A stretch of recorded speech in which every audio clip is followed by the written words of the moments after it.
Hey now, it's your boy PSA Sitch here with another Sunday show with everyone's favorite never ever go on Tucker Carlson's show and espouse such unhinged, awful views. Adam Prenda. What's up? Yes, of course. Tucker's show. I'm definitely making fun of that laugh if I ever go on Tucker's show. Oh, really? You're gonna be like, Tucker, why do you sound like Mozart from the movie Amadeus? What's going on here? Why do you laugh like that? Yes. So today we're watching the highly requested. Everyone's been talking about it. Oh my God.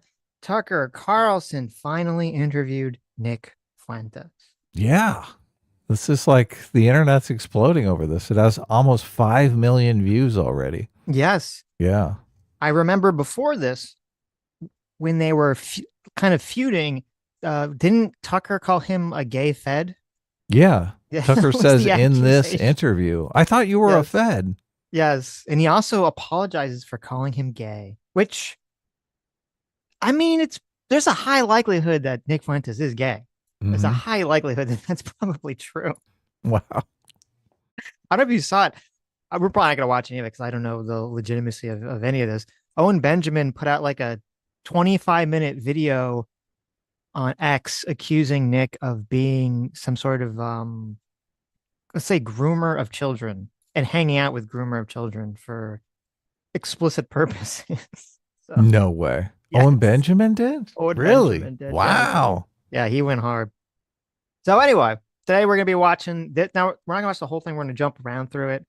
And then also we're going to be jumping around to, I made another one of the Sitch famous horrible montages of things that people say, which it's unfortunate and it's annoying, but we have to do it because whenever you talk about Nick Fuentes, there's this very obnoxious game of hide the ball, where he hides his power level. He phrases things in specific ways when he goes on some shows. And then when he's in other places on his show, he'll be more explicit and open with what he's saying. And I think it's important to actually show what he means when he's in an environment where he thinks that's safe to say what he means. And then you contrast that how he kind of tries to, temper what he's saying when he's talking to Tucker Carlson. Yeah, we had a conversation about this before we started the stream on whether or not this was poisoning the well, because obviously there's this situation where if conservatives watch this Tucker interview and it's the only exposure they have to Nick Fuentes, they're going to walk away loving this guy. They're going to think, Yes. Oh my God, this guy is great. Oh, I love how the young conservatives are shaping up today. And then you listen to some of his other clips and you're like, oh my God, what the fuck is happening? Right. Yeah. Yeah. Well, see, poisoning the well is like if someone's going to talk about, I don't know, someone has some take about medicine. They're like a doctor. And before they talk, you're like, well, this person kicked a puppy 5 years ago. And you're like, okay, well, what does that have to do? What does that have to do with whatever they're talking about, right? That's what poisoning the well is. Where this is, you have someone like Nick who's intentionally lying or hiding what they believe in order to make it more palatable to a larger, more moderate audience. So that's just showing people what's actually going on. Right. Showing them the truth. Yeah, no. I mean, it's scary that a lot of people do buy into the more incendiary things that he says. Yes. So, and then you always get this thing where it's like, after, like you'll say, oh, Nick believes, he's a white nationalist. He thinks the Jews are behind everything. And then a lot of his supporters say, no, that's not true. And then when you show that he does, then it like the pivot is almost immediate to, well, that's based that he believes that, and you just can't argue against him. You'll see like there'll be like this instant turnaround. So yeah. So okay. But anyway. So oh wait, I'm not in the watch together. Give me a second. I got kicked out. And then there's obviously the whole conversation about, but what is it right for Tucker to talk to Nick? And if it's right or is it wrong? And then how exactly should that conversation happen? Nick Fuentes, thank you for doing this. Yeah, thank you for having me. I wanted to meet you. I've heard about you. I've heard about you. So, well, thank you. I want to understand what you believe, and I want to give you a chance in a minute to just lay it out, not what you're pivoting against, which are a lot of the same thing. I agree with you on some of the things you're pivoting against for sure, but what do you affirmatively believe? So I just want to stand back and let you explain it. But first I want to understand how you got to where you are, how you became Nick Fuentes. So this is my understanding of your life arc, and tell me if I'm wrong. You show up at Boston University. You grew up in a suburb of Chicago, kind of working class, western suburb, and you show up at Boston University in the fall of 2016 at the height of the battle between Trump and Hillary. It's like this kind of pivot point in history. And you show up with a MAGA hat, and you have a Trump hat, and you have like basically off-the-shelf Republican views? Yes. And so describe the views that you had then, and then describe what happened. This would have been an interesting conversation if it was actually like, okay, you used to be, because they spent a lot of time going to Nick's background. And if it was actually a conversation like, oh, you used to be libertarian, and then you became, like you didn't like Trump, and then you started to like Trump. And then now you're like a race realist, white nationalist. It could have been interesting if you said like, what took you from those steps from A to B to C? And what happens is it's just like all this focus on, oh, this is what you used to be. And then that's it. So it's kind of like there's a little bit. Yeah. There's a little bit. It's very clear. And you'll see, it's very clear that Tucker knows that Nick is an extremist from the questions that he will ask, but he asks them in such a soft way, and Nick kind of pivots and obfuscates around them. And Tucker never really is just like, I'm just drawing the line in the sand. Why are you not telling me what you really believe? Why are you hiding from me this information? And so I think you're right. If a lot of people are listening to this, they're not listening very closely, they will come away with it thinking like, oh, maybe Nick's a little bit more harder on immigration than most people, but he just seems like a normal MAGA guy. He seems like a totally chill guy. Oh yeah, this interview seems designed to make people like Nick Fuentes. If Tucker Carlson is interviewing Hassan Piker, and Hassan Piker says, "Oh yeah, I'm a huge fan of Joseph Stalin." what does Tucker do? Does he ask a follow up? Right. You think he's gonna stop and talk about that instead of saying, "Well, we'll come back to that," and never come back to it? Yeah. Just like what? What? I mean, look, he's gonna go for the jugular. He's gonna be, "That's right, you commie. Look, mask off. Here he is admitting it. He loves the mass murderer, Joseph Stalin." Yeah, of course. Of course.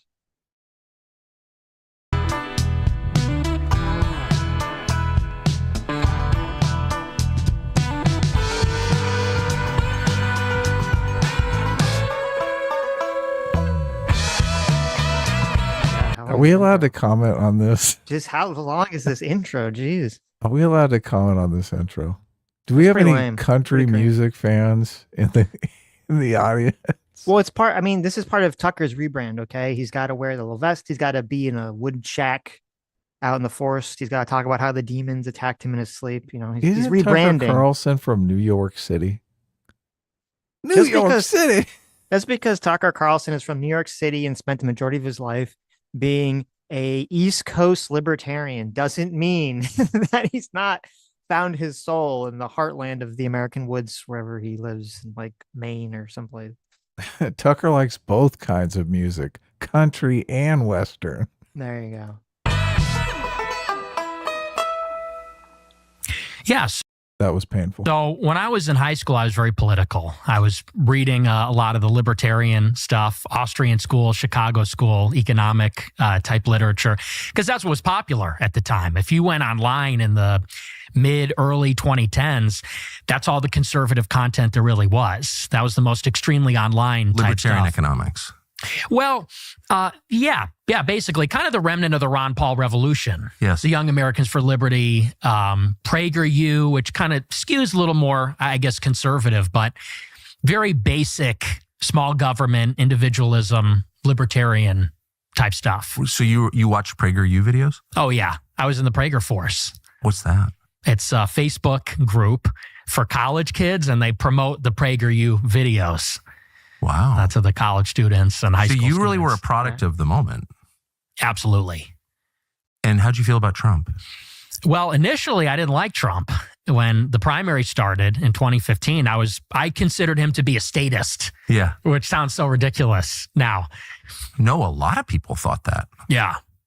And I was a libertarian, so I saw him as a big government, 1990s liberal. When he was asked about healthcare, he said, well, we'll take care of everybody. And I said, I'm a Rand Paul guy, Ted Cruz guy. Those were kind of my people back in 2015. You like Ted Cruz? I was a cruise missile.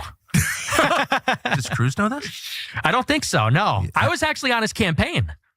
You were on the Ted Cruz campaign? I don't know if I was on the campaign, but I door knocked in a little village in Chicago in McKinley Park for Ted Cruz No way. in the Illinois primary. Did he write you a thank you note? No, I didn't get a thank you. He lost, so I guess. Yeah, he did. He did in a very humiliating way. Wow, that's amazing. So what happened? So I, like everybody else in 2016, went through this ideological awakening. And first, I shifted to Trump. And the first realization that I had is it started in 2016, actually, because the primaries, started in 15, around April or May, I think was the first announcements. And I had very negative feelings about Trump. And like I said, pro Rand Paul, pro Cruz. But when the actual Iowa caucus happened and the primaries began, I saw that Trump was dominating. And every night in the Super Tuesday, when they had all the big contests, one after the other, I remember the media was furious that he was winning one after the other.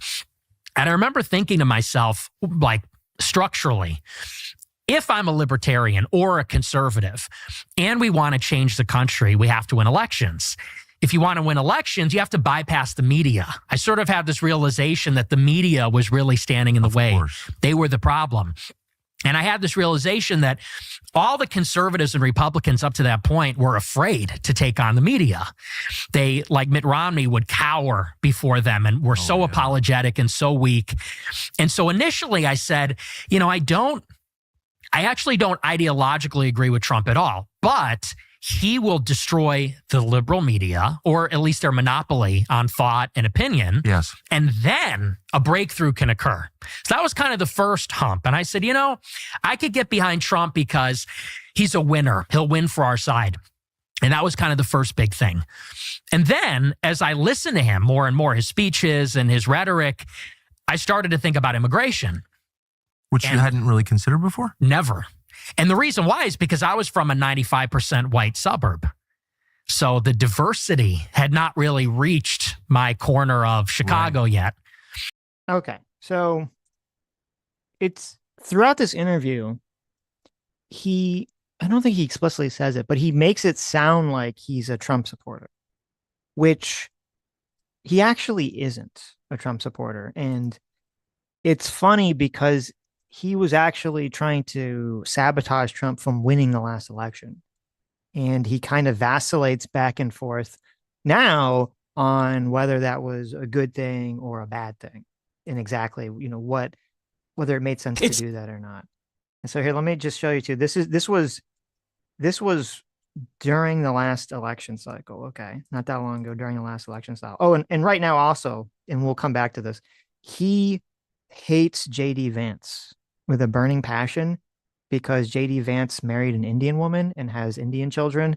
And he's pro Gavin Newsom because Gavin Newsom has white children in a white family. Which is insane. Think of the policy differences between these two people. How can you call yourself a conservative? Right. Well, he even says that. I have a clip of that where he even says like, oh, you're saying that I can't vote for a Democrat? Because he's not conservative. And he says like, what? I thought white nationalists didn't care about that. They're supposed to care about who's white. So you'll see. Oh, really? Wow. Yeah. Okay. Yeah, he says look, but just don't call yourself a conservative or a member of the right. Right. Well, he's not.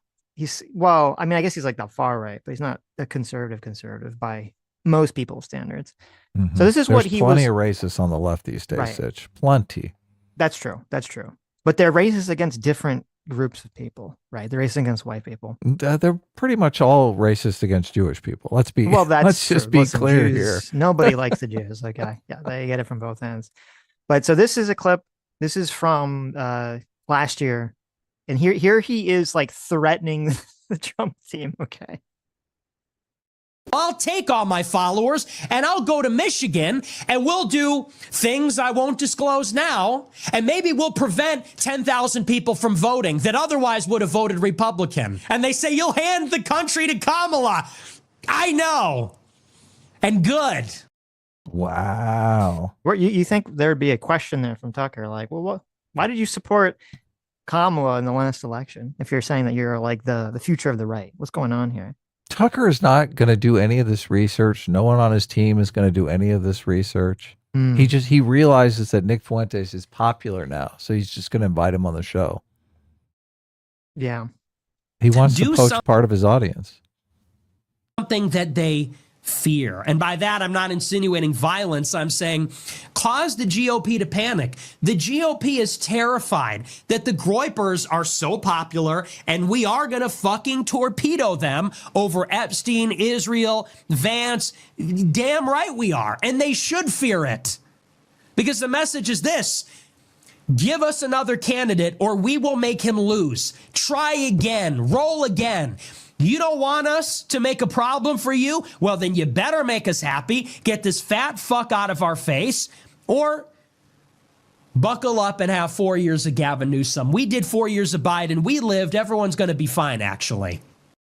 Is he talking about Vance running for president in 2028? Yes. Okay. Yeah, he's talking about Vance. He always calls Vance fat. The fat fuck. Yeah. Well, there's a meme of him fat, which Well, I no, actually you mean like like better actually than the skinny Vance. Right, but- right. This is important in terms of, because there's this whole conversation that people are having now about like, oh, should the right align themselves with Fuentes and the Groypers and all these other people? And this is this is one of the big problems with always aligning yourselves with any of these extremists, is that he's saying very blatantly, he will not support the party. He wants the party to bow to his will, and he's willing to sacrifice the loss in order to get that. And this is why, whether the left or the right, you can never sacrifice, you can never bow to these people, because they will consume you, because you'll have to kowtow to them, and they will demand more and more and more and more until they are in charge. And that's exactly what this is. Yeah. It's just for any people on the right are like, oh, no enemies to the right. It's like, okay, well, maybe you should have an enemy to the right who actually wants to sabotage your own movement, sabotage your own goals, because he doesn't like that the candidate is married to an Indian lady. The last whole game has been painting the average normie conservative as Nick Fuentes. Yeah. So when Tucker does this, Yeah. does this interview with Nick Fuentes, I just think, oh, you're basically making the left's argument. Yes. Yeah. So why are you doing that? Right. Why are you doing that? Right. So here, let me back up here. So let's watch this for a bit. This clip, I think you sent it to me. Eric Weinstein had found it, and they played on their Dark Forest podcast, and it's pretty revealing. It's actually really complicated. No, it isn't at all. Jews are running society. Women need to shut the up. Blacks need to be imprisoned for the most part. And we would live in paradise. It's that simple. It's literally that simple. It's that simple, everybody. Mm-hmm. It's just very simple. Well, I mean, I'm talking. It's just simple. Okay. 50% of the population would be very unhappy about that. They would be the women who were not allowed to speak anymore. Yeah. No. I'm sure. Yeah. All the black people in jail. Nice, honest black people that got swept up in this, throw all blacks in jail. They would be pretty chapped. Thomas Sowell would be pretty chapped when he was incarcerated, right? He said, Adam, why are you being so unfair? He didn't say all black people. He just said most black people. Right. Okay. When put most black people in jail. When Coleman Hughes is incarcerated, I think people are going to be pretty chapped. I am curious, what is the amount of most exactly? Right. Well, if you want to make the distinction that there's criminality in every group, though. That's why it's laughable to think that. I mean, I saw some clip where he's saying you could get rid of the prisons if you just got rid of all the black people, and I'm thinking, what? You don't think white people are going to stop committing crime You think there's no white people that commit any crime? Get the No. fuck out of here. Well, this There's is the like a problem. criminal element in every single ethnicity. Of course. And this is sort of the problem with like the way social media operates is that even though there's a, the huge percentage, if not the majority, I believe, of most crimes in America are committed by white people because white people They have fill the majority. of Yes, the country. obvious. Yes. Yeah. Everyone talks about proportions, which is a different question. But because of the way that social media operates, where it's just people with nefarious purposes, all they do is they just promote stories or videos of criminals who are black. It creates this idea in people's minds, like, well, the white people are not committing any crime, obviously. It's just black people, because that's all I see on social media. Yeah. I hate that, obviously. So you can make the argument that a disproportionate number of black people commit crime. The problem, I think, is that people on the left give black people who may lean towards a criminal element an excuse, right? They give them a ready-made rationalization for it. Racism is prevalent. White people are totally against me. All white people are racist. I'm going to turn to criminality. That's easy for me to understand. I mean, I would probably be in that camp if I thought everyone was against me. I would probably turn to criminality because I have a very fuck you mentality towards people. So of course, the problem is the left predominantly gives them this excuse, progressives in particular. But Nick Fuentes completely plays into this excuse. Any black person that watches Nick Fuentes is going to get that same chip on their shoulder. They're going to go, this is the guy that everyone's been telling me about. This is the normal white person. This is the way all normal white people look at me.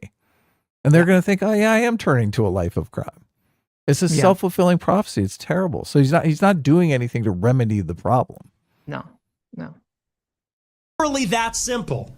I'm talking about if you really challenge women, you really challenge the power of women. And that's as simple as going to women and saying, hey, shut the fuck up. We don't want to hear you talk. I'll let you know when I want to hear you talk. I don't want to hear you talk right now. So shut the fuck up. When you really have a guy that's out there challenging women and telling guys. Now we know why Nick Fuentes doesn't have a girlfriend. Well, is it weird? Can you imagine a woman listening to this and going, oh yeah, that's the guy I want to date? Well, I like everyone's pretty sure Nick is gay. Okay. He got caught looking at the trans porn. I forgot about that. Holy shit. Yeah. He used to have a Discord server that was all about Catboys. And then he went on that weird date with the Nazi Catboy guy. And then, people speculated whether that video was him and Destiny getting it on. He's made multiple comments about wanting to have like a Catboy ranch. He's also made these weird, like there's a clip, I don't have it, I didn't put in the montage, where there was some girl who was like 22 and was like hitting on him in like the chat. And he's like, oh, you're like too old for me. Like 22 is like, like a cougar. And it's just, it's so common. It's like a meme in that community that 22 is old. And it's weird. 22, it's really, how is 22 old? Come on, it's really get the weird. fuck out of here. Yeah, it's really weird. There's a little sussiness to this whole thing. You're like, what's going on here? Like, that's terrible, because there is another stereotype that I hate, that every single Republican is a closeted gay person. Not all of them. Well, look, if Nick Fuentes turns out to lean into that stereotype, like that's a terrible that's a terrible thing. This guy is so bad for the Republican stereotype. Of course. He's a gift. That's why so many people, including Tucker before he did the 180, would always call him a Fed or an op, because he is, and his movement is so perfect to attack, that they're like, okay, they thought this has to be part of some conspiracy. Yeah. Is to challenge women. It seems like that is almost just as much of a forbidden subject as talking about the Jews. And it is, you also have equally the same amount of obfuscation. What I mean by that is when you talk about who runs society, people are always doing these gymnastics to say, Well, it's not really the Jews. They'll say that it's satanic pedophiles. They're just blaming the Jews, or they'll say it's globalists, or they'll say it's leftists who happen to be Jewish. They're always contorting themselves. They're sort of admitting there's a problem. They're admitting the problem, which is that a minority that hates us is running society in a conspiratorial way. Everyone knows it. Everyone knows what's up. But they have to come up with these like convoluted theories to obfuscate the reality and say, really, it's something else. And the same thing happens with women. Because guys get to a certain age and they're like, you know what? Women suck. Like, they're talking too much. They're not hot anymore. Like, you're fat, you're chubby, you're not as hot as you think you are. You talk too much, you're a bitch. You say that, everybody kind of realizes women need to be taken down a peg. Women are in control. Women are running our lives. They're clearly not up to the task. They need to be taken down a peg. And equally, just like the obfuscation with Jews, you have all these people saying, no, that's not the problem. The problem is modern women. They say it's all these degenerate modern women. You need to find yourself a good girl who's traditional and Christian and conservative. It's like they're telling us what to do too. They're talking way too much too. Half the time when you go on Twitter and you have some stupid bitch wagging her finger in your face, she's a Christian. She's got a Proverbs in bio. She's got a Bible verse in her bio. People say, no, it's just those degenerate, modern, left-wing, blue-haired feminist girls. I want a good trad Christian girl. Half the time, it's the girls with the Bible verses in the bio that are the problem. So they're always coming up with, no, it's not the Jews. No, it's not women. No, it's not blacks. It's actually really complicated. No, it f***ing isn't at all. Jews are running society. Women need to shut the f*** up. Blacks need to be imprisoned for the most part. And we would live in paradise. It's that simple. It's literally that simple. But the older I get, the more I realize it is really this simple. We need white men in charge of everything again. That's it. Like, it's that simple. You sort of start to get based and you kind of realize what's up. And you have this inkling in your head. You're like, man, we need white men in charge of everything. And then people kind of get convinced, like, no, it's about ideology. We need like right-wing patriots that love the free market. Or like, no, we need like trad Christians. It's like, no, dude, we need white men running everything. Okay. White men need to run the household. They need to run the country. They need to run the companies. They just need to run everything. That's a pretty good heuristic. So, I mean, it's just so obviously clear that it should be very obviously clear at this point. You even said it very directly. It's not about whether you're on the right or the left. The people, and you said the people that are saying we need to have, patriots or conservatives run things, they're wrong. That is the wrong attitude. You need to have a white man running things. That's the primary top of the ticket thing that you need to consider when it comes to political power or business or anything, is their skin color. And I guess their gender as well. They have to be a white man. Yeah, white dudes for Harris. Yeah. Welcome them right into the coalition. Right. That's why it's so fucking retarded for so many people on the right to very short-sightedly like welcome this snake into the hen house. When it's like, okay, that's why he's supporting Gavin Newsom. He doesn't care. The primary thing is white people. That's all he cares about. He's a white nationalist at the core. Everything else is just dressing on top of that. Gavin Newsom thinks women need to shut up? No, of course not. You think Gavin Newsom, pretty woke, the guy who's closing all the prisons down in California, thinks black people should be in jail? And it's even weirder too, because you would think that, talk about how like bizarre the ideology is. You would think that Gavin Newsom, who we assume would be much softer on immigration than JD Vance would be. So you'd think that he would support JD Vance for that alone, right? You'd be like, well, I can overlook the fact that, he's fat, and I don't like the Peter Thiel connection and the fact that he's married an Indian girl, but he's going to, at least policy wise, be stricter on immigration. But he doesn't care about that. That all falls to the wayside because he's a race trader. He married an Indian. It's just, yeah. That's very bizarre. Right.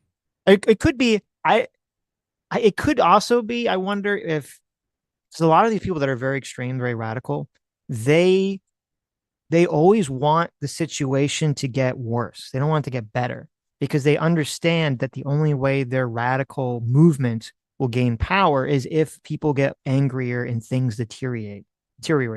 And so it would make sense that he wants to just keep supporting people that he thinks will make the situation worse, which will make his movement grow. Because, and I think this is probably what's actually going on here, is that, a lot of the Groyper, I think the Groyper movement's really growing for two reasons. Number one is a lot of it is the woke identity politics, where the left basically said, hey, you can care about race again. We're going to make your race very important in terms of gaining political power and social power. And if you do that and you use it to attack white people, it makes sense logically that a lot of white people are going to turn around and say, well, I'm going to use my racial identity to gain power in response. Yeah, the left got extremely racist against white people. Yes. Yeah. And so now it seems obvious. He's banking on that. Right. And now we, as a country, are dealing with this resurgence because of it. Instead of the people doing the right choice, which would be like, no, we just need to get rid of this horrible racial identity politics forever and get rid of it. It's like, no. It's the whataboutism. Well, they're doing it, so now we get to do it too, which is, going to lead down to all sorts of bad consequences. But then the second thing too is, it's kind of interesting listening to talk, is I do wonder how much of the movement is really just based around young men that are upset that they don't have girlfriends and wives.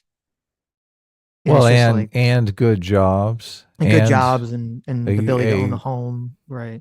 A respected place in society, in the community. Right. This is 100%, the boys that are kicked out of the tribe coming back to burn down the tribe, to burn down the village. Yeah. That's exactly what's going on here. 100%. And 100%. I have some sympathy for that. Totally. I don't think, our political system has failed these people. That's why they're turning to people like Nick Fuentes. Definitely. And it's sad. Yeah. Valve and Go for $20. Thanks so much. Says, I was talking up a hot girl yesterday. She asked what I did for Halloween. I told her the truth was I was watching a 7-hour-long Castlevania retrospective. To my surprise, she was into it and wanted to know more. Are women okay? Look, Valve and Go. You found it. You found your miracle. Okay. You found the woman. Yeah, look at that. Her. Okay. You grab on her and hold tight. God's joke for $20 says, turns out that the shoulder therapist has a boyfriend. Oh, no. Oh, well, life goes on. Here's some of the money I would have spent on the date. I'm turning 27 today. At this rate, Sitch will have kids at a younger age than me. Hey, listen, I'm older. I'm a little bit older than 27, and I don't have kids yet. So, well, aren't you glad you didn't wait though? Can you imagine waiting 2 months to find out that you had a boyfriend? Come on, that's a great point. You 2 months. That's a great point. Yeah, that's why when you meet someone, you just got to ask so you got to jump in. Yeah, you got to move to the next one if not, or hey, who knows? Maybe they'll break up and she'll be like, hey, now I know this cute guy. He's into me. You never know. I don't support women's rights. I don't support LGBT rights. I believe in race and gender essentialism. I'm Catholic. I'm a Catholic reactionary. I believe that organized Jewry is extremely influential in the United States and pushes America towards an open society, liberalism, internationalism for their own benefit. Simple yes or no answer. Hitler, good guy, bad guy? That's a tough. Well, there are no good and bad guys. They're just people. Well, that's not true, dude. It is true. I mean, so if you had to check one box. That's ridiculous. This is a guy that wants to throw black people in jail indiscriminately. Well, why are you throwing him in jail if there's no bad people? Because Hitler wasn't black, Adam. What you're not understanding here? Fucking crazy. It's crazy. But see, this is the sort of mask on, mask off bullshit that it always does. It's like, I don't think anyone's bad. When you ask about the Hitler question, right? I love everyone. Okay, you can be a mass murderer as long as you're white. Right. That's fine. There's no wrong that white people can do. No. Come on. Well, I'm going to say I'm neutral on that. I'm abstaining from There's that no one. neutral. You're saying that Hitler was not a bad guy? I think that, it's a But then world you're war. questioning why people may not want you talking? There's I'm a giving lot, you a well, platform. Look, if we're going to say Hitler bad, then I'm going to say Churchill bad, and I'm going to say Roosevelt bad, and I'm going to say they're all bad. But if we look at Wait, those people are white, Sitch. What's going on? Oh, but they fought against Hitler. So They just had a problem there. yeah, they him fought as a against- product of his time in that moment, we have to judge him with those things in mind. That's all. Hitler was just a product of his time. Okay. He's just like every other person, just a product of his time. Not, you have to judge him in that. Now, I think you could rightly say, well, the world was pretty horrified when they found out what the fuck was going on in Nazi Germany, and they were all at the product of their time. So it's a very interesting take for sure. Okay. Do you think that he has any sort of this like bleeding heart empathy for anyone who's not white? Who's Yeah. not a Nazi? Yeah. We love Hitler, not in a fucking gay way, okay? We love Hitler in a Christian way, you freak, not in a gay way. Anyway, in like a awesome way, okay? In like a we love Trump way, you fucking liberal. Hitler was a pedophile and kind of a pagan. It's like, well, he was also really fucking cool. Anybody that watches these videos where he's rolling down the street and stuff, it's like, this guy's awesome. Like, I wish Tucker would have asked about the why do you love Hitler so much? when I was a kid, kids loved Hitler in the sense that we see the videos and we see the propaganda. Oh my God, no. We covered this. Yeah, we Look, did. you've got Kanye in the mask back there. Yep, yep. And Gavin McGinnis as the voice of reason here. This entire conversation, which we covered, you can go back and find it. It's a very interesting conversation. The entire conversation, Gavin McInnes says from the beginning, the point of the conversation is to try to get Kanye off of hating all Jews, right. and The to all realize Jews are that it's bad. to realize it's an ideological thing that he should be focused on. That was the point of the conversation, which he epically failed because Kanye wouldn't move an inch, and Nick was definitely helping play into that as much as possible. Oh yeah. Nick is Kanye's brain now. Yep. And the symbols, and there's something compelling about it just on an aesthetic level. What? I've never heard that before. When you were a little kid, like 8 years old, all your friends liked Hitler? Well, maybe not 8 years old, but on 4chan and on the internet. Okay, yeah. Very Teenage. popular. And that is that America has an elite. It's not just the government, not just big government. It's the media, it's finance, it's Hollywood, academia. It's all the institutions, and it's a small club. And the people that are running the country, they're not liberal. They're not leftist. One of the primary things they all have in common, many of them, is that they're Jewish. So number one is we need to eradicate Jewish stranglehold over the United States of America. That's perfect. Whenever he's in like a different place, a more normie location, there's always this pivot away from it's the Jews to, Israel and Zionism, and sort of that pivot of, oh, I just think we shouldn't be giving money to Israel. I'm just America first. We shouldn't be giving money to Israel because that's, a popular position to have. You can have the position and not hate Jews. And so that's always the pivot that he'll throw out there when he feels like he has to. But when he's among friends, that all falls away. And it can fall away very explicitly.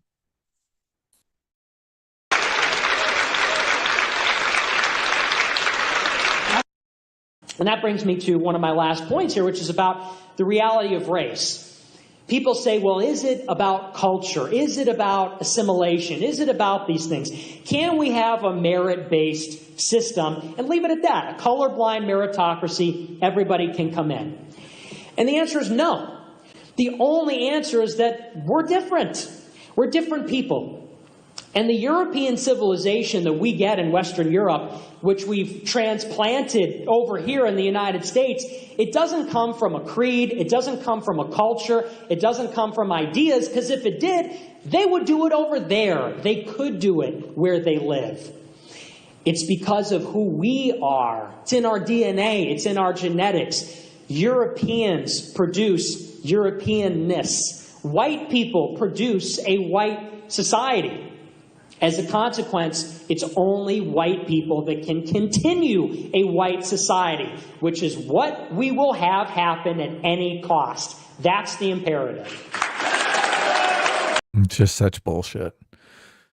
It's such bullshit. We are lucky that we inherited the institutions that we have. I mean, it's more the institutions than anything else. These institutions are very difficult to build and easy to destroy. So Yep. I'm thankful every day that I was born in America, where we have these institutions, where we have, we place cultural emphasis on the rule of law. They don't do that in a lot of places because they don't have those kind of institutions built up holding society in place. So to think that you could take just a group of white people and drop them on an island with no backstory whatsoever, and they're going to form the institutions that we cherish in the West is just, I mean, it's laughable. It's Pollyanna. It's utopian. They're gonna form the same institutions that every primitive society forms, Of course. which is some sort of hierarchy. I mean, white people running around not existing in a liberal democracy for a very long time, most of human history. So, of course. And part of the irony too is this speech that he's giving. This is from 2023. This speech he's giving was across the street from Turning Point USA. Oh, wow. Because he was kicked out of Turning Point USA. He wanted to be in Turning Point USA, and they kicked him out because they didn't want him there. So this is the speech he's giving across the street from it. This is literally coming back to burn the village down. Yeah. This is exactly what's happening here. Yeah. Yeah. It is the whole it's the whole big blame everyone else for your problems. We talked about this a lot with the left. There was this attitude among critical race theory and some of this other stuff where it's like, if you're not white, it's not your fault. The entire society's out to get you. It's out to destroy you. There's a white person under every rock, around every tree, who's trying to screw you over to some capacity and trying to take things from you and keep you down. And this is just that, only you change the white person with Jews. There's a Jew behind every tree, under every rock, and they're, trying to keep the white people down and elevate the black people. Right. It's all, and this is why, if you remember, way back in 2016, 2017, this is why the Groyper movement in the white nationalist movement was so anti-Jordan Peterson, is because Jordan Peterson enters in the scene, and then a bunch of completely bullshit publications attack him and say he's a Nazi and racist, all these things that Jordan Peterson was not. And Jordan Peterson is offering this message to young men about, you need to be responsible and you need to, make something of your life and do all these other things. And all these people become super incensed and triggered by Jordan Peterson because they understand that in that time period, he was basically gatekeeping young men from falling into the trap of becoming Groypers. He was pulling from their audience. And that's why they were so mad about him. Yeah, so much of the attention economy is based around poaching other people's audiences. Yeah. So sad. It's very sad. Go fight, infiltrate the system. And I'll tell you, I know that we're going to win because unlike our opposition, we are actually willing to die for what we believe in. Thing is, though, we're not going to. We're in a holy war, and I will tell you this. Because we're willing to die in the holy war, we will make them die in the holy war.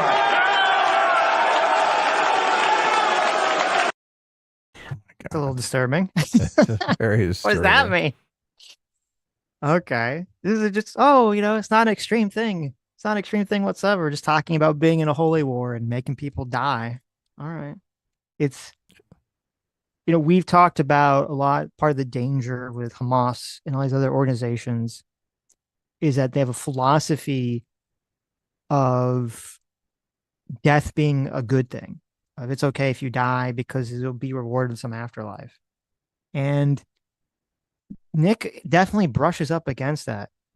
Not not that infrequently when he starts talking about, the Holy War and things like that.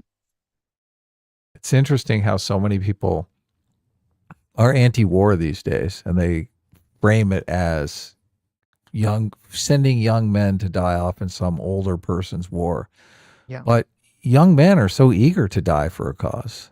Like, older people wouldn't be able to harness that power if it wasn't naturally available to them. Yeah, it's interesting. Maybe, well, especially if you have young men that don't have relationships. Yeah, they right? don't have anything going for them. I mean, a lot of Mhm. times in ancient society, that's why they would have wars. It's because they'd have all these unmarriageable men that could be Yes, wreaking havoc if we didn't send them off to go right. raid some foreign land. That's a good point. Fucked up, but It's very But fucked up. Yeah. This is why monogamy is good for society. It yeah. really is, obviously. So, do you remember Oliver Anthony? No, Oliver who's, Anthony was the singer. It was Richmond, north of Richmond. oh yeah, I do. Yes. Okay. Yeah, Now I remember. yeah. Nick doesn't like that guy. He hates that guy. Oh, really? Yeah.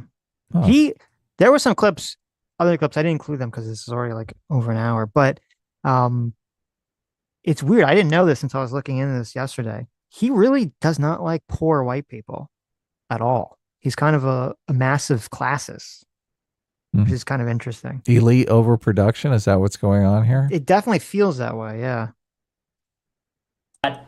but it's time to step up and for us to be as much of a patriot for our country as they are for theirs. Because think of the kind of dedication and sacrifice for those Mossad agents to sneak into America and plant those explosives, and they delivered an Iraq war for their country. And us. So what he's saying is he's saying that Israel put explosives into the Twin Towers and blew them up in order to get us to be involved in the war in Afghanistan and Iraq. And that's a good thing, and that Americans should have that level of dedication. Suckers, stupid whites, we idolize Oliver Anthony and Sky King. Contrast that with people on our side that look at Oliver Anthony, who's crying to his dogs in the woods about how he wished it wasn't like this. Fuck you. Like, we just gotta get serious, man. This country is over. Our race is over if we don't get it together. We can figure out what the solutions are. That happens once we get it together, okay? Get your stuff, get it together, and then once all of the genius, total white supremacy whites get together, they will engineer the solution to save our race. We got to get it together first as a people and resolve that we're going to save our country and we're going to take the risks and sacrifices and do what's necessary. And not say, well, I don't want to lose my job at the Blaze. I got to make YouTube videos about how America's not racist. The First Amendment was not written for Muslims, by the way. It wasn't written for a barbaric ideology that wanted to come over and kill us. It was written for Calvinists. It was written for Lutherans and Catholics. Not for Salafists, not for Wahhabists, not for the Saudi royal family. Don't think the founders had that one in mind. And it also was intended for citizens, not for immigrants. You know, if the First Amendment protected everyone's right to have their religion and express it in every country, we'd have our police in the Congo. Why don't we hear about it in the mainstream media? Why don't we don't hear about it on Fox News, by the way, either? And why not? Who runs the media? Globalists. Time to kill the globalists. I don't want to not watch CNN. I don't want CNN to go out of business. I don't want CNN to be more honest. I want people that run CNN to be arrested and deported or hanged. You like your jank reaction shot to that? Yeah. I mean, it's tough stuff. It's that clip. That was one of. So he talks about this in the Tucker interview. He talks about that clip. He lies about it. And you'll see when he's like why he got fired from one of his first jobs. That was the clip that got him in trouble with one of his first jobs. Is not only the fact saying that the First Amendment doesn't apply to people that are Muslim in America, but also the globalists and CNN should be killed. And I think he learned from that because it's interesting. Now he doesn't say globalist. Now he will say Jew, but then he'll be a little bit more hiding around the edges of whether these people should be harmed physically or not. Larry Ellison, the ADL, North American Jewish Federation, AIPAC, RJC, born in America, working for Israel. Are you starting to see the problem? You can't call them Israeli. You might be able to call them Zionist. I would just call them Jewish. That is what they have in common with Israel. That is what they have in common with each other. That is what they are. When it comes to the Jews, it's really annoying too, because when he talks to like Glenn Greenwald or Dave Smith or any of these other people who I know Dave Smith is Jewish. I don't think he's practicing, but he's Jewish. I think Glenn Greenwald might be Jewish too. I'm not sure. Whenever he talks to a lot of these people, like they always cast it, and even fucking Tim did this, and it was kind of disgusting because Tim knows better. I'm very sure Dave and Glenn know better too, but I know with certainty that Tim knows better because he's talked about it. They always cast it like, oh, people just want to push Nick out because he doesn't support Israel, because he doesn't support Zionism. And they just lie about it. He says so explicitly on his show, he just said, I'm not talking about the Jews, or I'm not talking about the Zionists, I'm talking about the Jews. He always puts it back to Jews, not Zionists, not Israel. And yet so many people just lie about it when they want to have him on their show and do these puff piece interviews with him. Yeah, they don't want to admit it. I mean, it's got to be painful for them that a lot of people support this guy. They're just, and they're just cowards. They're just cowards, and they want to tap into his audience, or they're afraid of his audience, and that's about it. Well, look, it's the same exact thing on the left with all the fucking super insane radical progressives. Yeah. They want to ignore them. They want to say, oh, they don't really exist. They're not really, cancel culture isn't a real thing. None of that's happening.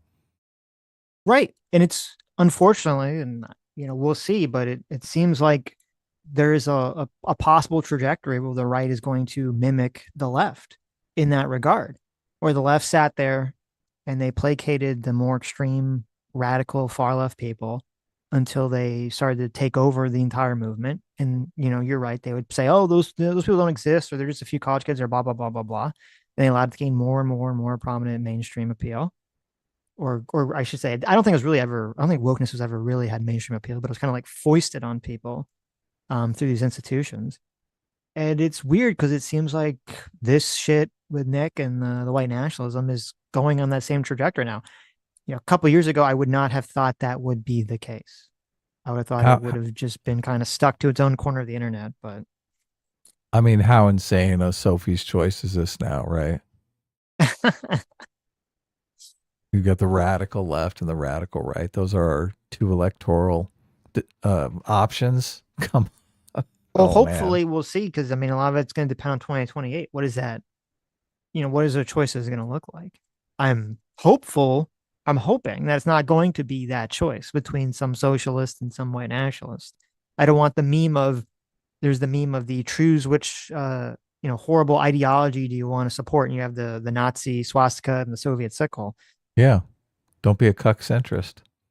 And it doesn't even make sense from the right's perspective to even adopt all this, because as people have rightly pointed out, a big reason for why Trump won the last election, I think, was because people had perceived the left as being too extreme. They had perceived the whole thing with Biden's age being hidden as like really reprehensible. It's like, well, why would you want to go down that exact same pathway that is already shown to be something that doesn't work? Well, and I think the reason Trump lost in 2020 was that they had painted him as a white supremacist lover. with the Fine People hoax. So, Yeah. I mean, if Trump came out and said the kind of things that Nick Fuentes is saying, Nick seems to think that that would be based and would gain him some sort of electoral advantage. I completely disagree. I think it would be throwing the Republican Party in the ash heap of history. But look, that's what he wants. He wants the Republicans gone. Yes, he wants Republicans gone and broken so that he can reforge something in his own, narcissistic Nazi-esque image. Yes. Yeah. Here's the silver lining. It tends to go from 0 to 60. Like, they're not wrong about that. But there's a reason for that. And the reason is them. Okay? When it comes to the Jews, every society where shit has gone down with these people, it always goes from 0 to 60. I would say that the Jews had better start being nice to people like us. Because what comes out of this is going to be a lot uglier and a lot worse for them than anything that's being said on this show or has been said on this show. But as you know, my show has been blowing up. The clips are going viral constantly on TikTok and Instagram. My Twitter's blowing up. I've gained like 100,000 followers in a record amount of time. Everything's blowing up. And the reason it's blowing up is because I'm the only one that's bringing the truth. I am one of the few people that is pushing a very specific line. There's a lot of people talking about neocons, Zionists, Israel, this, that, and the other. But I am pushing a very distinct line. From a right-wing point of view, I am saying that the problem is organized Jewry. The Jews, which is an apt thing to say. People like to make fun of that, but the Jews are a corporate entity. They have a group interest. There is such a thing as a Jewish interest, the answer to what is good for the Jews. And often they put what is good for themselves ahead of what is good for America. Often they'll put themselves first to the detriment of America. And honestly, even that there is this secondary allegiance or primary allegiance, it's a problem in itself. And I'm the only one saying that. Everybody likes to say it's neocons, it's Zionists, it's Israel. And I'm over here saying, no, guys. It is the Jewish organizations. They're organized, they're mobbed up. They talk to each other across borders, across the globe, transnationally. It's like a transnational gang. And what they have in common, what binds them together, is their Jewish identity. It's not even necessarily their religion. It's not their citizenship or allegiance to Israel. It's not their ideology. What binds Dave Portnoy, Mark Levin, Ben Shapiro, Bill Ackman, all these guys, is their deep and profound sense of loyalty, tribal loyalty, to their kin, to the Jewish nation. It's their ethnic identity. You're trying. You can play the clip whenever we get the despicable Glenn Greenwalds and all these disgusting people, these sniveling cowards who always lie and obfuscate and try to pretend, oh, people just don't like Nick because he's anti-Israel. Why didn't he include Dave Smith and Glenn Greenwald in that list of people that he... They're both Jewish. Why didn't he include them? I have a clip later where he talks about how Dave Smith is like a useful idiot for his cause. Really? Oh, interesting. Yeah, how he like opens the door to allow people, because he's Jewish, it allows him to sort of, broach the subject and sucker people down this pathway unwittingly. And then I don't know if I included, there's another clip where he's kind of going on, like someone asked him like, what should they do about the Jews? And he doesn't really give an answer. And he's like, I don't know. What do we do about like the Dave Smiths of the world? Like he's like questioning. I'm so glad Dave Smith is like sucking Fuentes' cock when Nick Fuentes is like, yeah, I don't know. What do we do about Dave Smiths? I'm not sure what we do about that. That's a great, we should tweet that clip at Dave Smith on the We Red. should. I'll have to take it up. It's just so like insane. Like, oh, you're so happy, Dave Smith, that you keep just doing this stuff. The giant contradiction that always just is glaring in my face every time this argument comes out is, isn't Nick's argument that we should be doing all of these things he's castigating the Jewish people for doing? Yes. Yeah. He's saying, look, these people are terrible because they're doing this thing. They're totally insular. They only care. They put themselves, their personal identity above anything else. Right. We should do that. Yes. That's his argument. Yeah, but that's insane.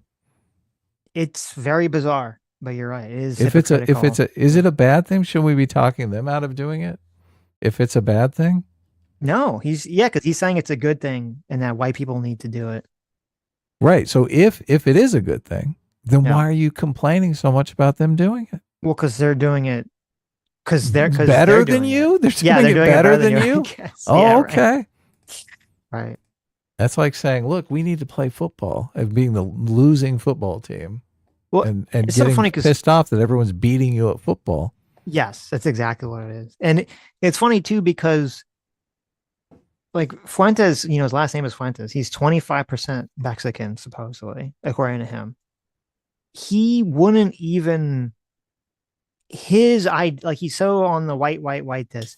His own racial identity 60 years ago, 70 years ago, those people that were all concerned with white nationalism would never let him into their movement. They'd like, fuck this guy. He's not white. He's got Mexican blood. His blood is tainted.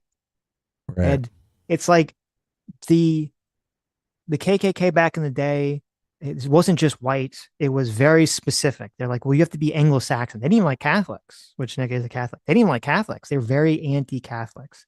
They didn't like Italians. They didn't like the Irish. Like, you need to be either a Brit or a German, and that's it. There's no other like acceptable form here. And because the racial identity of, being a white nationalist became so unpopular over the last, 80 years, the white nationalists, ironically, have had to open their tent more to more flavors of white people to allow more and more people that they didn't consider white 80 years ago now all get lumped together and considered white all of a sudden. Right. Part of European culture. Yes. Straight Except out of South America. It's weird. Someone asked him about this. I have the clip. Someone asked him about the Ukrainian refugees. He says Ukrainians are not white, which is bizarre. I think. I was really wondering about that since they march around and say Ukraine is completely corrupt. Yes. They don't have the white. I thought the white people were supposed to naturally form these Western style institutions, but Ukraine hasn't managed to pull that off. Russia hasn't managed to pull that off. What's going on here? Well, he loves Russia. He fucking loves Russia. There's multiple clips of him talking about how much he doesn't just say that, we should have not have had them in NATO, Ukraine, NATO, and pressure Russia. No, he says he's pro Russia. He's pro the war. He thinks Putin is based. All his fans think Putin is based. Yeah, based because he's an authoritarian dictator. Yeah. And also it's weird. If you go to Google Images and you type in Ukrainian people, I just see like a sea of white. Some like the whitest motherfuckers I've ever seen. Eastern European people are not white. I don't know. Yes, living I don't in know what snow 9 months out of the year. No, they're super dark. Yeah. Trying to appeal to a rat. Oh, okay. So this is important, and this is him talking about how, and this is important in the context of the Tucker interview, which we're going to go back to. It's him talking about how when you talk to people in different situations and different audiences, you have to be very aware of that, and you have to tailor your message. Okay. You have to hide your power level, and you have to tailor your message in a very specific way in order to appeal to those people. So you can just remember this while we're watching the Tucker conversation. The Jewish nation, it's their ethnic identity. You're trying to appeal to a rational audience. When you do a Jubilee video, you always have to consider your audience. That's the first rule of public speaking. I know this is like 101. Rule number one, who are you talking to? Because everything about the presentation is tailored to the audience. I talk on my show in a different way that I'm going to talk on a debate, or when I go on the Nelk Boys, or when I go on Canna Owens or whatever. You always tailor your appeal to the audience, which involves you have to think who your audience is. And this explains why he supported Kamala Harris, right? Because of the code switching. He was like way into that. You're right. He's like, You're right. Look, you like that, yeah. He gets it. Point. know? When you're doing a Jubilee video on YouTube, your audience is normies. Your audience is as normie as it gets. So you want to meet them where they are. And where they are is not like they're not on board with fascism, actually. One of the reasons why I... Wow. He gets that. Wow. Interesting. He understands that normie Americans who just want to grill are not down with fascism. Right. Yeah, you got to be more smart when you talk about it. I'm successful as a broadcaster is because I'm disarming. Why am I successful when other people fail at doing the same thing? It's because every other person that tries to do what I do is doing their best Hitler imitation. You ever notice that? Everybody else that wants to talk about the Jews or race, they're all role-playing as Hitler. So they're all getting really angry and their brows are furrowed and they're doing this. And you just look like an asshole. You just look like a little dickhead. Now, on the other hand, if you're funny and if you have a smile on your face and you're cheerful and you're disarming, then people say, oh, you know, I like this guy. I hate him. I disagree with everything he says. I think he's terrible. But you know what? He's pretty funny. But you know what? You know, he's pretty smart. It's all in the approach. It's all in the approach. Just remember that. It's true. It's very true. Yep. It's too bad he's selling something disastrous for the country. Of course. Of course. There actually is a clip, I don't remember if I included in the compilation here, where he says that he thinks that the left was correct about Trump and that Trump is just a showman using the facade of populism to line his own pockets. You got to love that. Yeah, I was like, that's interesting. This is the guy the right wants to team up with, or some, I should say some people on the right, obviously. A lot of people on the right want to push back against this. So, okay, let's jump ahead here. The Democrats lost the election. He's on his way out. There's a resolution in the Security Council condemning the settlements in the West Bank in Israel. And typically, the U.S. delegation will veto those resolutions condemning Israel. Well, Obama's on his way out. He's got nothing to lose. So the U.S. delegation abstains from the resolution, and it passes. And Fox News and all the pro-Israel conservatives are calling him an anti-Semite. They're saying he hates Jews. He's an anti-Semite. He hates Israel. And I saw that, and it struck me as strange because it seemed hypocritical. It seemed like how when conservatives would critique anything about race, we got called racist, or anything about feminism, we got called sexist. All Obama did was uphold U.S. policy on the West Bank that we've had since '67, which is we don't support the settlements. I said, how is it anti-Semitic to just be consistent on our U.S. foreign policy? Like I said, which is a Republican-Democrat consensus. So you have, when he's in his audience, he's like, don't call it Israel. Don't call it the Zionists. Don't call it the globalists. It's the Jews. It's the Jews. It's the Jews. And then he's on Tucker and he's like, well, I just think it's inconsistent that these people were calling them anti-Semitic for not supporting Israel. I'm just trying to be consistent to the Republican values. Yeah, he's making the argument the left is always making now. Yeah. I'm talking about Israel. I'm not talking about the Jewish people. They're two different things. He's making Jenk's argument. And I got attacked for this. I wrote a big article about this. I tweeted about it. I tweeted to Ben Shapiro. I said, you know, I've never seen anything on the Daily Wire that's actually critical of Israel. And he quote tweets me. And at this time, I have 1,000 followers on Twitter. How old are you? I'm 18. I'm You're still a freshman in college, yeah. Mm-hmm. And this is even before I started my show. And I don't know, I probably got 100 likes on this tweet. It wasn't a viral tweet. This is so sympathetic to the left, too. Obviously, this is a punching down story. He's just a little scrappy guy here, and Ben Shapiro. He was, well, it's also like this, it's so disgusting too. It's so funny. People didn't pick up on this. It's the classic, I quote tweeted some account and criticized them, and then they responded, and then I cried about it. It's like, well, wait, you publicly attacked them, and then they responded back to you. Wait, fuck off. What do you mean? Right. But he only had a tiny, tiny account, Sitch. Yes. Okay. He was the little guy. Well, I was trying to, so I went back. Because obviously he frames this like, oh, yeah, you were trying to fact check this. I was wondering, I'm like, do I believe this story? This story seems. He's like, I'm just an innocent baby angel Aladdin. All I was saying was completely reasonable. Ben Shapiro went DEF CON on me like Kanye did on the Jews, right? He Death went Con. very extreme. Yeah. Oh, And perfect. DEF CON, yes, exactly. And so I was like, okay, well, let me go back and find this, right? So I go back and I find the time period that he's talking about. It's December 2016. And I'm able to find Ben Shapiro's posts about it. Okay. He has 4 posts about it. I'll read them to you. He's responding to 2 different Nick Fuentes posts. And here are the 4 posts he says. He says, your strawman argument, quote, all you care about is a strawman argument. That's one. Then he says, you're a very silly person. That's another one. Then he says, accusing any Jew who is pro-Israel of being an Israel firster is a pure form of anti-Semitism. And then the last one is, you can be pro-Israel without subsuming America's interest to Israel. To imply otherwise is ridiculous. Okay. So those are the 4 posts that Ben Shapiro makes. None of those, particularly crazy. But you're like, okay, well, what was he responding to? Like, what was the post that Nick said that he was responding to? Well, you can't see that because Nick Fuentes deleted all of his old tweets. Right. Okay. So you have to ask yourself, why? Why did Nick intentionally? Now, this wasn't because he was banned, because if you get banned and unbanned, all your tweets come back. Okay. They don't disappear. He made the conscious decision to delete all of his old tweets, I think, from before 2024. He mass deleted all of his tweets. So we can't even fact check to see what exactly he said that Ben Shapiro was even talking about. They're even responding to. Right. So I'm obviously skeptical. very skeptical. Yeah. So am I.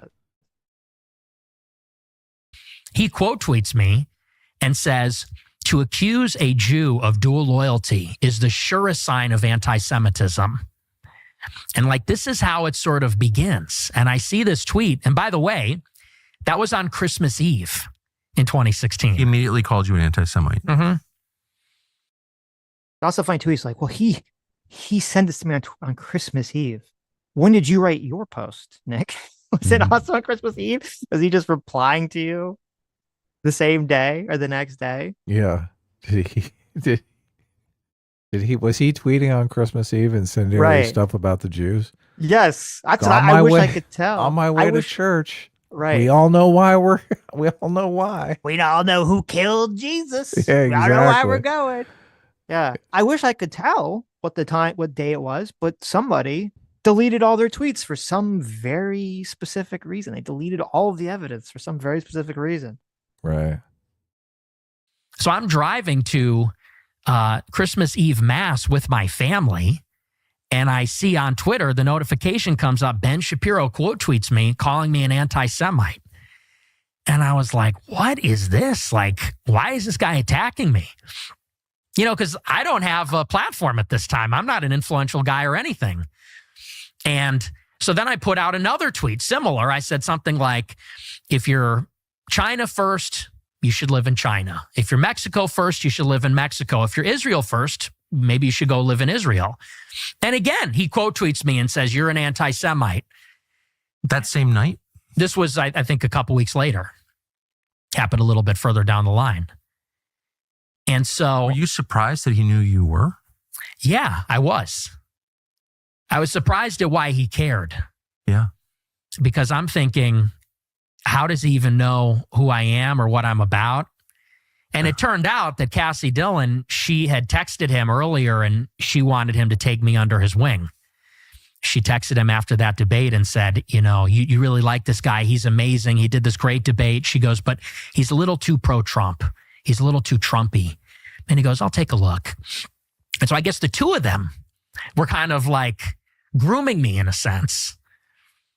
They wanted me to go maybe and be a Daily Wire or maybe looking me as a potential conservative activist or influencer.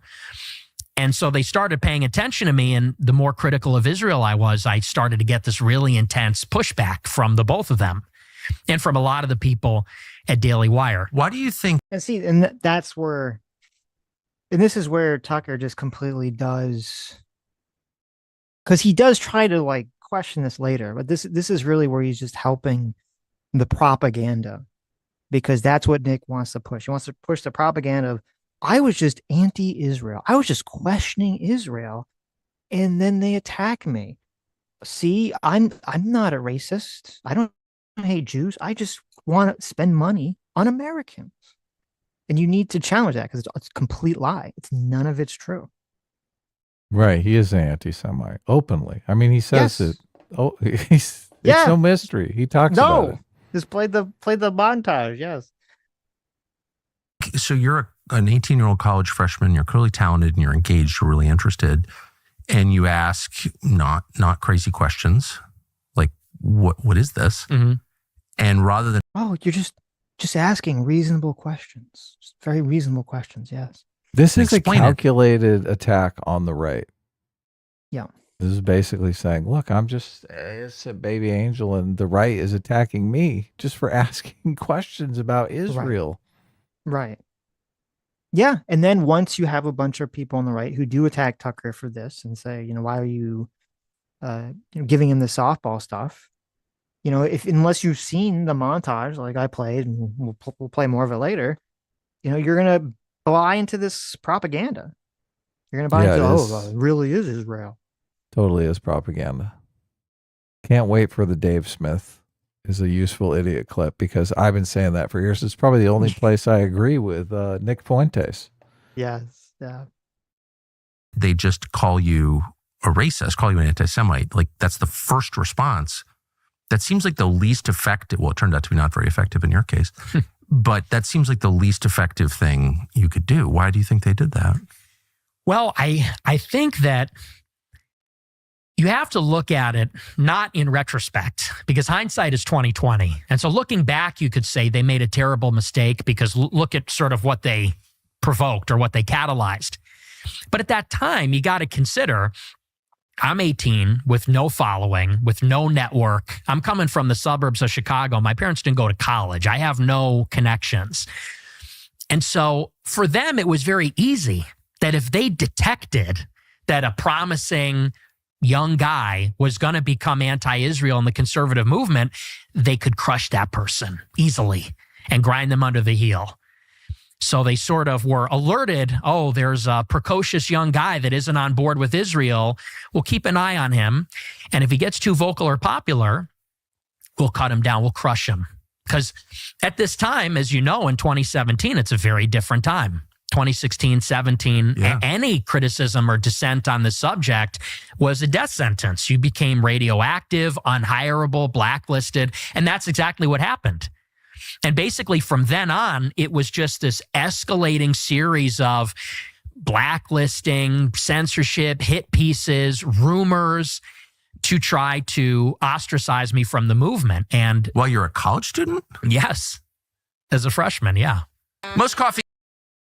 He's got to be so ecstatic that October 7th happened, because that allowed all this narrative to form where you can just be like, oh, it's about Israel. It's just about Israel. It's not about the Jews. Oh, yeah. Yeah. He's commandeered the left's narrative. Mm-hmm. Look at this. The little the chapter titling is The Daily Wire's Efforts to Destroy Nick Fuentes. Yeah, this is manufactured to play into the narrative that the Jews control everything. Mm-hmm. This is him saying, look, it's so obvious the Jews control everything because they wanted to crush me. Well, it does this weird thing where it's like, oh, I wasn't even anti-Semitic. I was just attacking Israel. And then if you buy into that, it's very easy then to be like, well, maybe there is something to the Jews, right? Why do they always use anti-Semitism as this shield? Well, maybe you should just lean into that. He's doing his Black Rifle Coffee ad here. Yeah.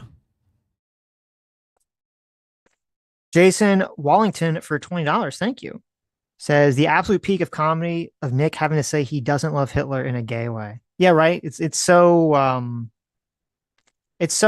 like on everyone's mind. He has to add like that it's not gay. He means in a completely straight way. Because everyone's thinking, oh, he loves Hitler, but for sex. Right. Yeah. J-Mac, thanks so much. So your father for $50 says, I see no difference between Fuentes or Hassan. To me, they're two sides of the same insane coin. They both speak towards a particular psychosis of inadequacy. This coverage is good, so the crazy can be shown to normies who are fooled by the act. Very true. Yeah, definitely. Very true. Tucker could have showed this stuff, but oh my God, he'd be public enemy number one by these people. Well, he definitely knows, and we'll see as you get further in the conversation. He's saying like, "Oh, I don't hold the Jews responsible for everything. I don't believe in blood libel, blah blah blah blah blah." And he keeps like prodding Nick, and then Nick just keeps dodging around it. And he doesn't really hold Nick's feet to the fire and make him answer for it. So yeah. Of your political evolution. Yes. You went from a fan / acolyte to an opponent and then just pivoted against everything that he believes. Yeah, it was because it was this new dialectic that Trump forced. Yeah. Trump planted the seed. And the seed was America first. Yes. So once you accept that, a lot of the way we're doing things becomes impossible to support or justify. Right. The contradiction becomes apparent. It gets moved to the center and it becomes unignorable if you're consistent. So what kind of efforts did they make to make you go away? So this is a couple of months down the line. First they would try to dissuade me from asking questions because I was friends with a lot of the Daily Wire writers, not just Cassie Dillon, but many of them were Jewish. And I would ask them point blank. I would say, so why do we give Israel all this money? $3.8 billion per year? What is that for? And they would say, well, there's a really good answer for that, but you're asking it in the wrong way. You're asking it in an anti-Semitic way. I'd say I'm asking for the proof. What's the argument there? And so first it was the sort of, hey man, could you kind of tone it down? Maybe just don't bring that up so much. But I was persistent because at this time I was genuinely inquisitive. I wanted to. So, and this is going to come up when he talks about that he's going to get fired. Let me jump ahead here. Because he's trying to make it sound like, oh, I was such a moderate person when I started. And I would be interested to know if that's true. Because, obviously everyone doesn't start off this way. He wasn't born, extremist. And I'd be interested to know if that's true. I can't really make that determination because he deleted all of his tweets. He deleted any sort of evidence that, we could look at to actually make a determination about this. And a lot of his I was trying to find, he was on this channel and he had a bunch of old videos. And I can't really find those. They seem to be gone from the internet. I had trouble finding those because I was curious to answer this question. Does he actually, when did he start to become, more radicalized? But that clip that I played in the montage where he's talking about how the First Amendment doesn't protect Muslims and how, he wants the globalists at CNN to be imprisoned and hanged. Okay. That clip is from like early 2017. That's early 2017. So the idea that he's some sort of moderate person really early in this game here is not true. And even later in 2017, the reason that he ends up getting fired from this job that he's talking about is because he was at the Charlottesville protest. He was at the Unite the Right rally and he was pro the Charlottesville Unite the Right rally.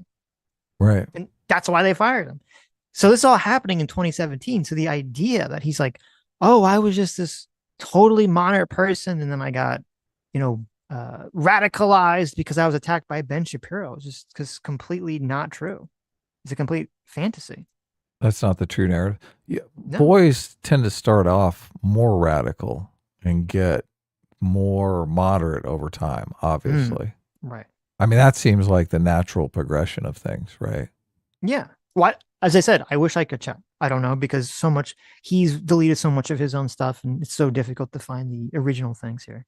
And also, I guess it doesn't even really matter too. It's just something that'd be like interesting for my own curiosity, but it doesn't really matter if in 2016, Nick Fuentes was more moderate. What matters is what he's doing now, what he's supporting now, what the movement that he's building now is really what matters.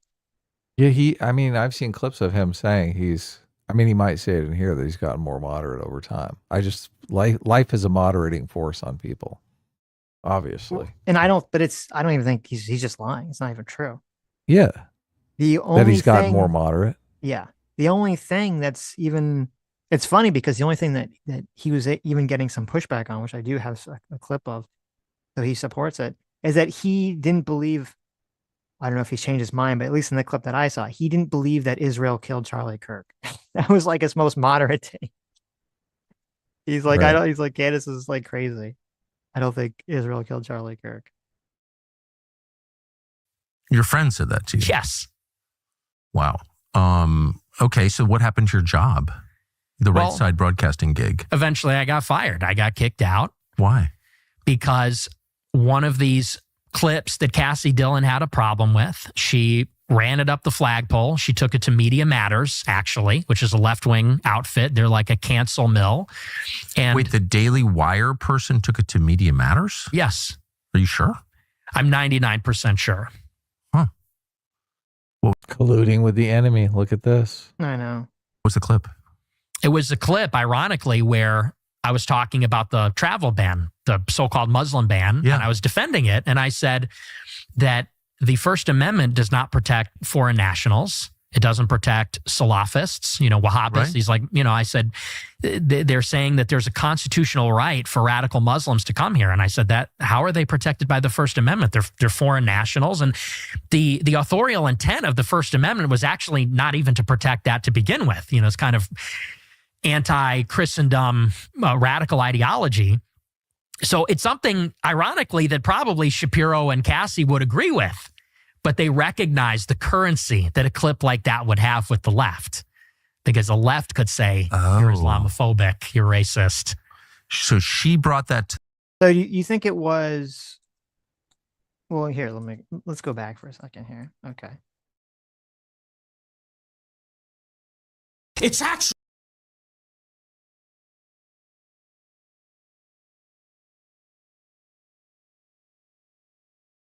us. It was written. The First Amendment was not written for Muslims, by the way. It wasn't written for a barbaric ideology that wanted to come over and kill us. It was written for Calvinists. It was written for Lutherans and Catholics, not for Salafists, not for Wahhabists, not for the Saudi royal family. Don't think the founders had that one in mind. And it also was intended for citizens, not for immigrants. If the First Amendment protected everyone's right to have their religion and express it in every country, we'd have our police in the Congo. Why don't we hear about it in the mainstream media? Why don't we don't hear about it on Fox News, by the way, either? And why not? Who runs the media? Globalists. Time to kill the globalists. I don't want to not watch CNN. I don't want CNN to go out of business. I don't want CNN to be more honest. I want people that run CNN to be arrested and deported or hanged. What do you think? What do you think if you're trying to run a news network, you're trying to create some sort of alternative news network?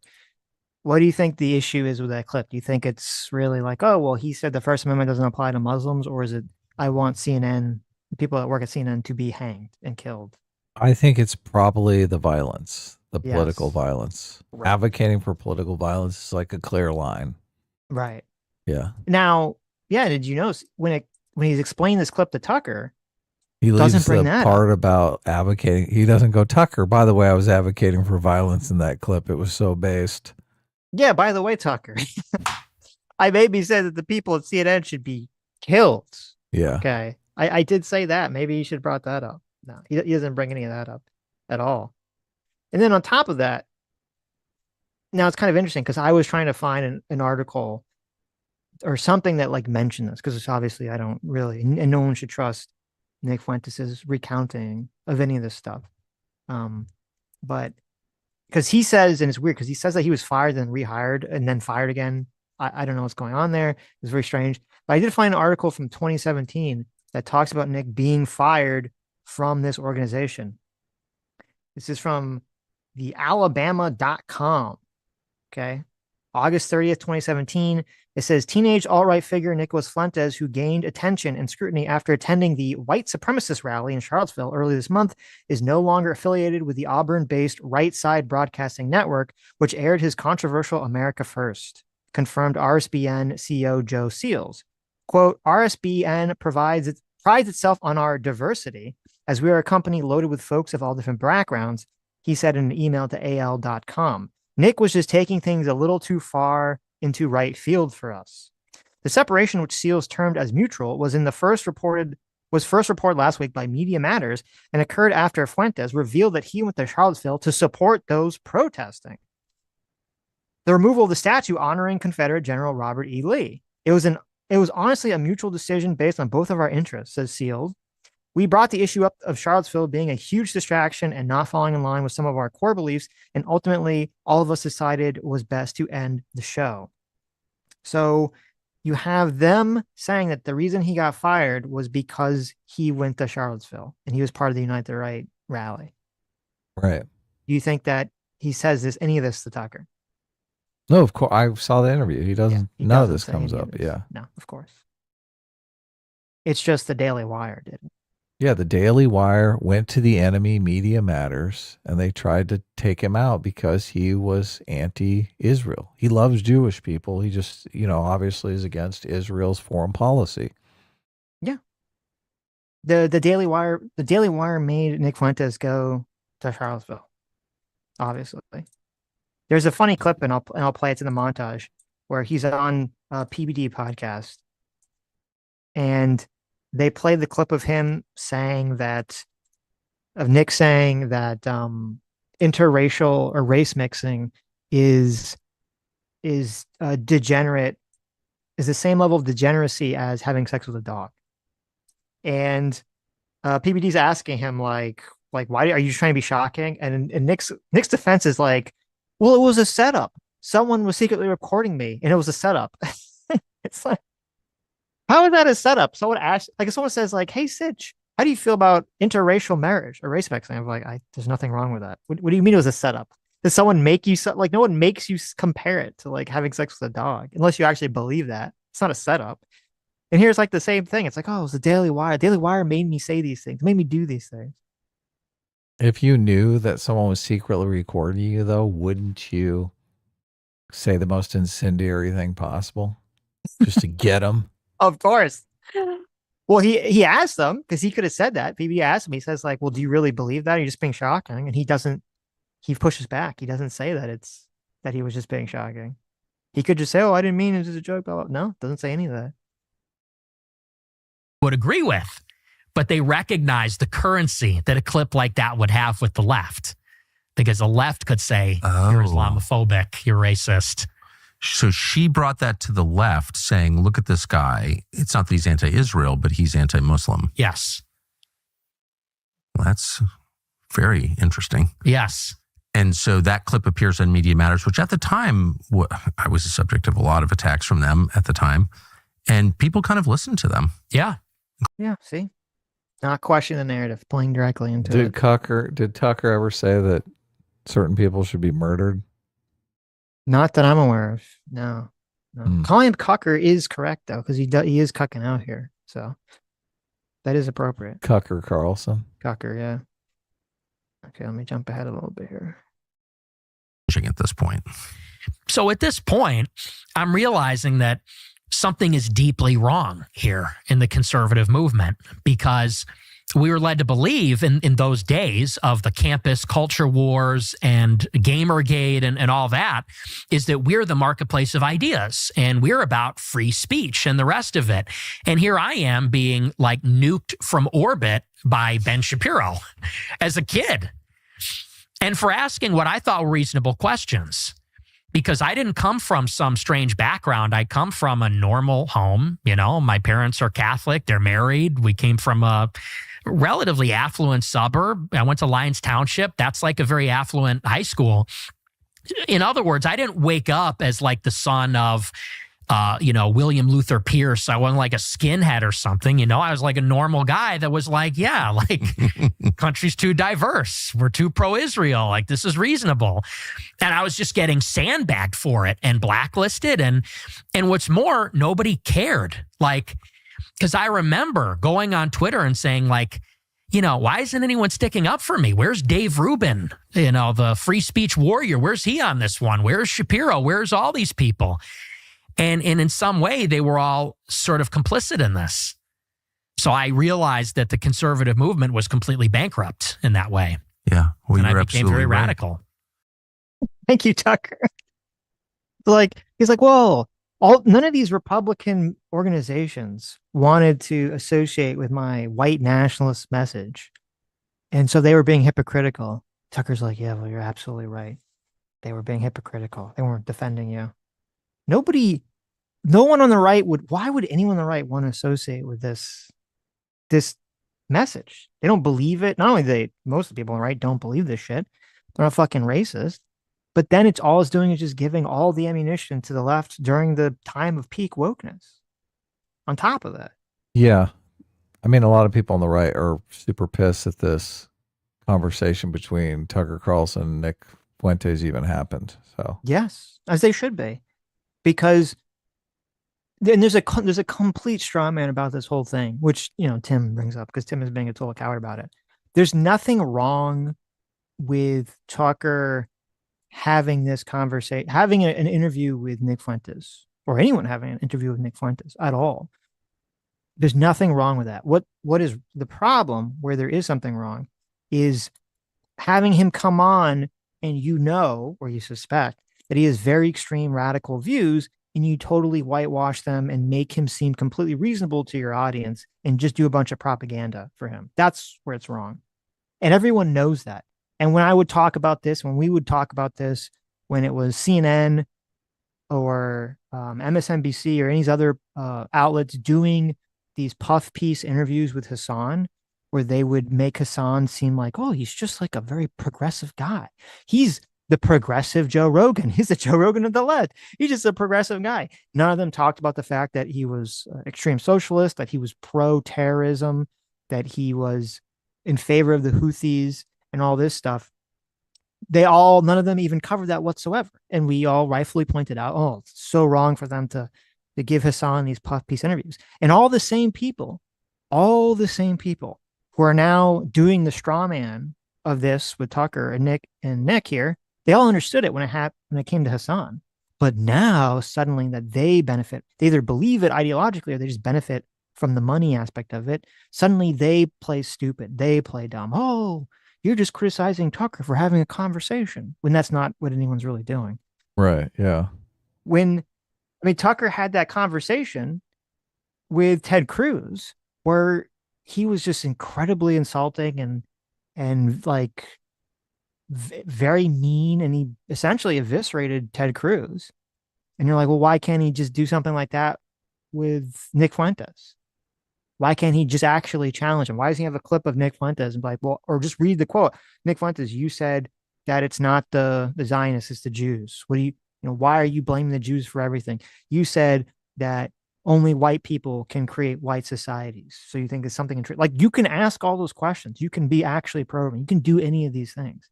And if you don't, then you're just complicit in it. Isn't there an establishment, anti-establishment sort of factionalization going on here? There is. Yeah. And if he comes out and does that, Tucker's going to appear to be on the side of the establishment. Or when he goes after Ted Cruz, obviously Ted Cruz is the establishment. Yeah. No, that's exactly why he didn't do that. Yes. Yeah. It's because he wants to be, and it makes sense from a money standpoint. And I really think Tucker is grifting on like most of this stuff anyway, so it completely makes sense. He is in alt media. He was part of mainstream media. He was part of Fox, and now he's in alt media. And yeah, there's a lot of money to be made. There's a large audience to be had. If the you sort of anti-establishment audience, right? This line of the anti-establishment, right? Yeah. And it's interesting. We're literally we're in the end of year one of Trump, and it's already like starting to bubble ahead, this sort of Republican civil war of establishment versus anti-establishment, of the white nationalist versus the non-white nationalist. Yeah. If a white nationalist candidate ran in the Republican primary, that would be interesting. I think that they would get clobbered, and it would be a good punching bag for a lot of establishment Republicans. J.D. Vance, it'd be a good punching bag for him. And it would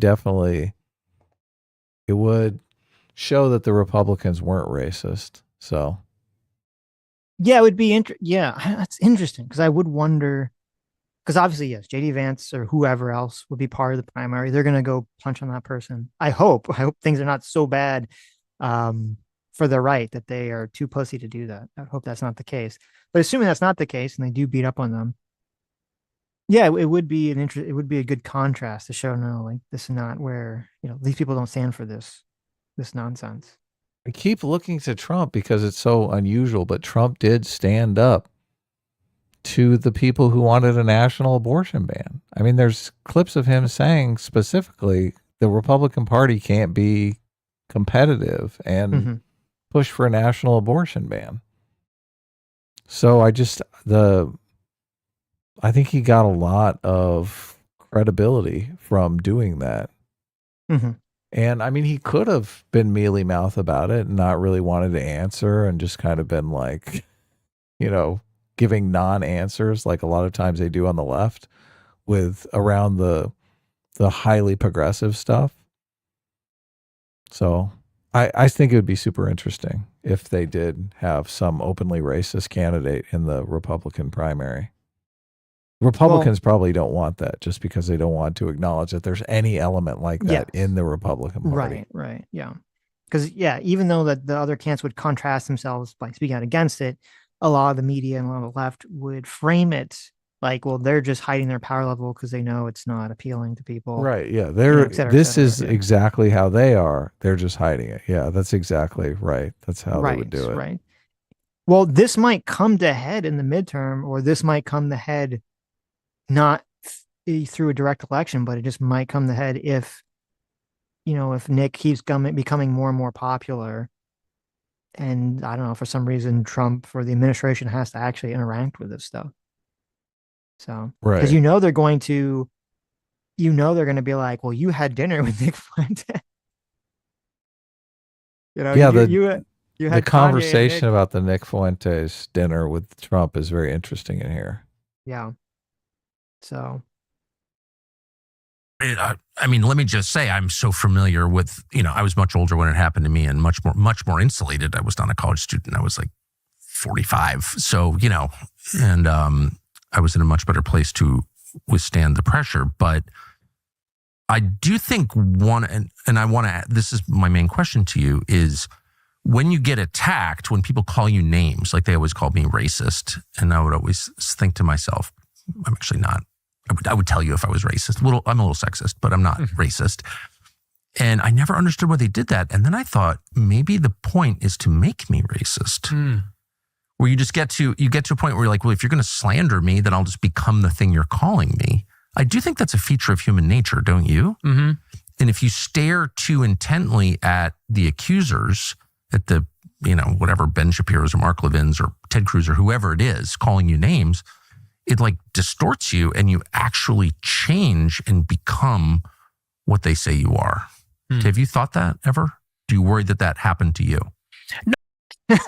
This is where it is very clear that Tucker understands what Nick believes. Because he's like, in the softest way possible, he's like, well, did they make you racist? Do you think that's what happened? They just called you racist so many times you became racist, Nick? Do you consider that? He's like, nah, look, he's in the middle of saying it. Nah. He's like, I was born racist.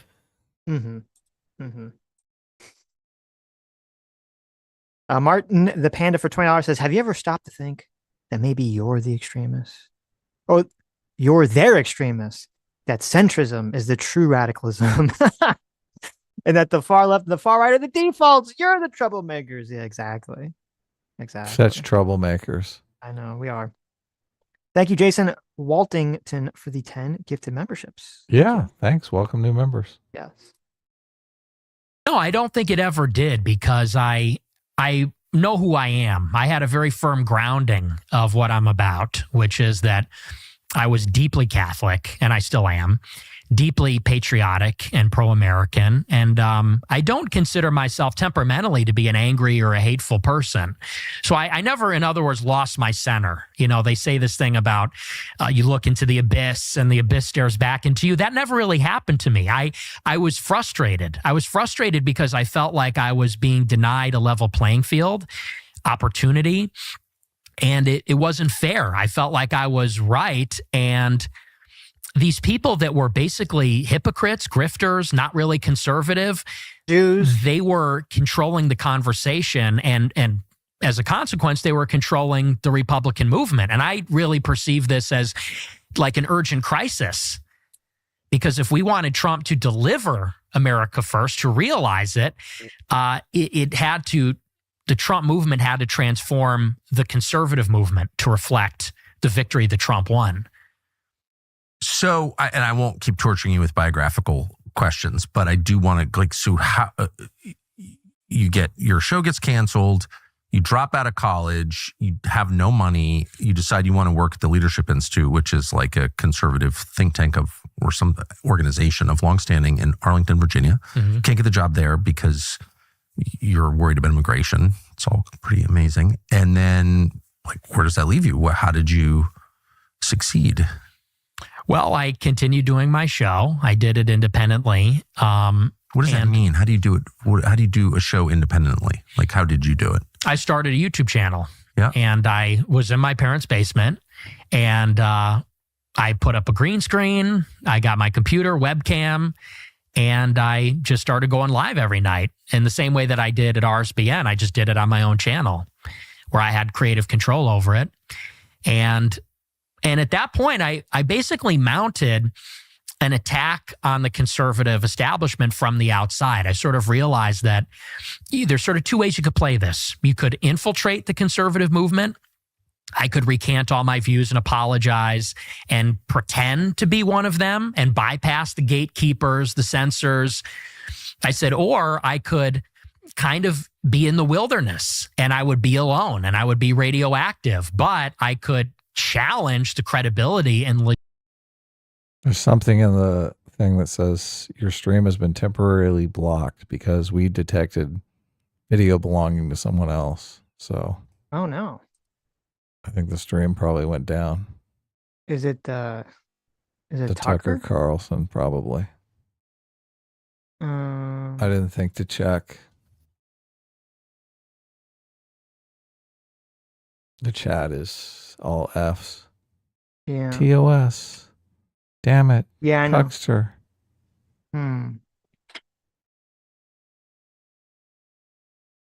Guess we start a Maybe new we live let it- stream and we just go to Maybe your we clips. let it go too long.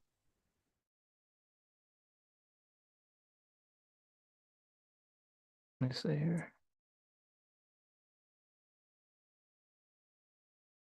Does it? I don't know if it's going to come back.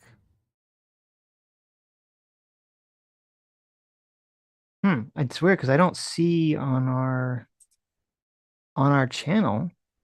I don't see anything. Like I don't see where there's like a notification, right? Do you see anything?